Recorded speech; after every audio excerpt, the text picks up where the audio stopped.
اس time influenza کے patient او پی days میں بھرے پڑے ہیں، لیکن ایک عام آدمی کو کیسے پتہ چلے گا کہ اس کو انفلوئنزا ہے یا کامن کولڈ ہے؟ انفلوئنزا کا اگر ہم ذکر کریں تو اس میں بخار جو ہے وہ 101 سے لے کے 103 تک بخار جو ہے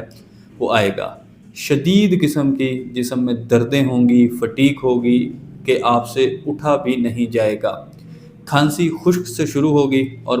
بعد میں جو ہے وہ بلغم بننا شروع ہو جائے گی۔ اس کا جو ڈیوریشن ہے وہ تقریباً 7 سے 10 دن کا رہے گا، اور کمپلیکیشن میں اگر یہ گیا تو یہ آپ کو نمونیا یا برونکائٹس وغیرہ جو ہے وہ کر دے گا۔ لیکن اگر ہم کامن کولڈ کی بات کریں تو اس میں بخار جو ہے وہ آپ کو مائلڈ رہے گا، 100-101 تک بخار رہے گا، آپ کی کھانسی کی شدت بھی اتنی نہیں رہے گی، جسم میں اتنی دردیں یا اتنا سر درد نہیں ہوگا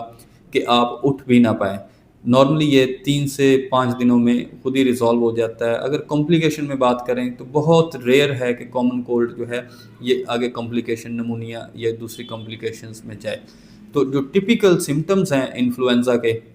تیز بخار یکدم آئے گا، 101 1 2 3، شدید قسم کی سر میں درد ہوگی، جسم میں دردیں، دو کہ آپ کی بھوک مر جائے گی، اٹھنے کو دل نہیں کرے گا،